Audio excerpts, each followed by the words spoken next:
Hello everyone and welcome to Tom's Tomb of Horror, and it's time for my first franchise ranking of the year of 2026, and I'm tackling the Underworld franchise. This was of course the vampires and werewolves themed set of films that started in the 2000s and starred Kate Beckinsale as Selene in the leading role. At least she starred in 4 of the 5 films, and one of the films was a prequel where she didn't star. Now I remember seeing 3 of these 5 films upon their release to theatres, and I always kind of quite enjoyed this franchise, but I wouldn't say I was necessarily a huge fan.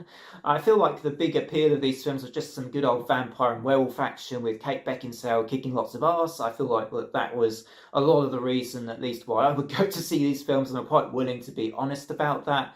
But, you know, I've also thought there was some great acting, great casting in these films, some really good action sequences, following in the vein, I think, of the Matrix films, because, you know, 2003, when the first film came out, was kind of fresh at that time with using this way of filming action sequences that the Matrix used, except this was obviously more embedded in a vampire and werewolf mythology, not in the high sci-fi concept of the Matrix. But yeah, like I say, quite enjoy these films. As I say, I'll rank these from my least favourite at number 5 to my favourite at number 1. This is very much my own list and my own take on this franchise. Do let me know your own take on these films in the comments. I look forward to reading those.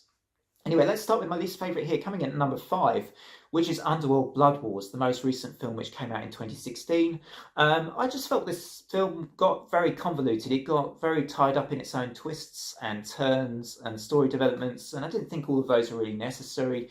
You know, I go to see these films mostly for action. I don't mind story. In fact, I kind of will embrace any storytelling, but not where it kind of gets very carried away and convoluted as I think it does in this film. I will say I thought that Laura Pulver was actually good in the role of Samira. I liked the introduction of Samira actually as a vampire character. I felt like she was embodying or embracing her Irene Adler character from the Sherlock TV series, which you might have seen Laura Pulver star in.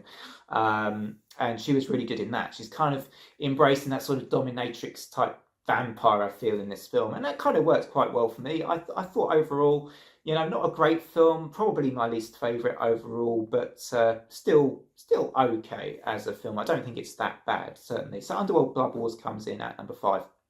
My next up at number 4 might be a little bit of a hot take because it's the original film, Underworld from 2003, and I feel like this is a solid film and maybe is one of the stronger films in this franchise, but I also feel this one gets carried away with explanations about the vampire and werewolf kind of history that aren't necessarily always needed. And again, I feel like this franchise is more at its strongest with the sort of vampire and werewolf action, and there's still some of that here, and I love the final scenes and the final sequence with Selene and Victor, who is played brilliantly by Bill Nighy at different points in this series.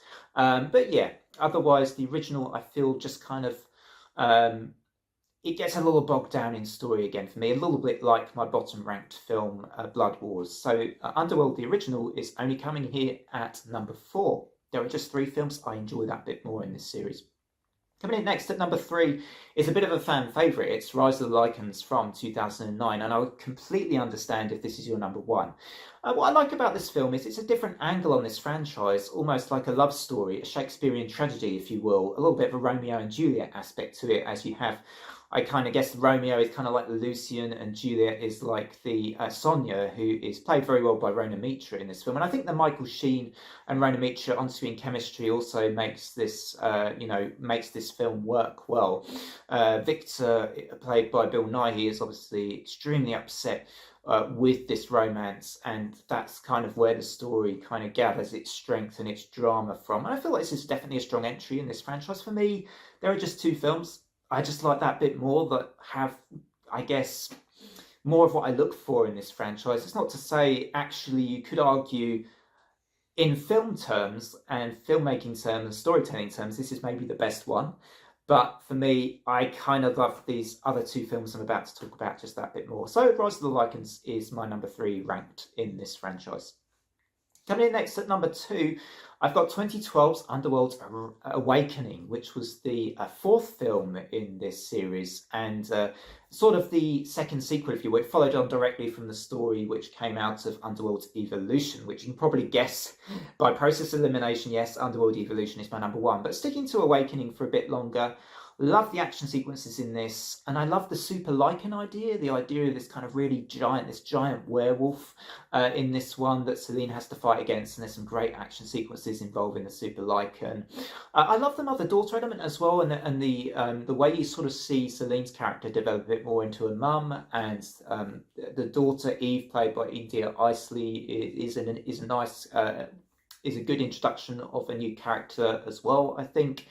And just love the action in this one, particularly the parking lot action at the end of the film, which I think is great. And this is just a lot of fun, you know. And like I said at the start, kind of just seeing these films for Kate Beckinsale kicking ass as a vampire and lots of werewolf action is where it's at, and where sometimes I think, you know, I get the most enjoyment out of these films. So kind of for that reason, Awakening is maybe higher than you would have it here for me at number 2. But my favourite Underworld film, for quite a few reasons actually, is Underworld Evolution, the second film which came out back in 2006. And I like the way this one expanded on the first film, continued the story. And there is an absolutely sizzling on-scene chemistry here, I think, between Kate Beckinsale and Scott Speedman. Of course, Kate Beckinsale playing Selene still, and Scott Speedman playing Michael Corvin. And I think that their chemistry and a scene in this film I think is quite brilliant is the scene after you have the chase sequence with Marcus, this sort of vampire forefather chasing Michael and Selene in a car. But after that scene, you get this really wonderful kind of unexpectedly tasteful romantic scene, which I think in the 2000s, a lot of these kind of films didn't have very tasteful love scenes and sex scenes, but this was actually a pretty tasteful scene. It's really beautifully done. I like the lighting and the way that changes, the music, the way that's cued. And it's just a pretty electric scene. It's a really great love scene between Kate Beckinsale and Scott Speedman, which feels kind of authentic and unique, and is, I think, the highlight, possibly the highlight of this whole franchise in terms of performance and, development. But I did also really like the action sequences in this film as well. I think there is some fantastic action with both the William Corvinus werewolf forefather and Tony Curran's Marcus Corvinus, the vampire forefather, if I'm right. I thought he was terrific. I actually like Tony Curran in a lot of roles he's played. I think he's kind of an actor I really like to see on screen and perform. And yeah, so overall, Underworld Evolution, for those reasons, just for the chemistry, I think, of Kate Beckinsale and Scott Speedman, the action sequences and the story developments in this one, I've kind of found work more for me. I love the sort of the two forefathers. All of that taken together means that Underworld Evolution is my favourite Underworld film. So let me know in the comments what's your favourite film from this franchise, or how would you rank them, as I say. And if you're new to the channel, do drop a like and a sub. It supports everything I do here. Otherwise, until the next one on the channel, and I will see you next time in the tomb on Tom's Tomb of Horror, and bye for now.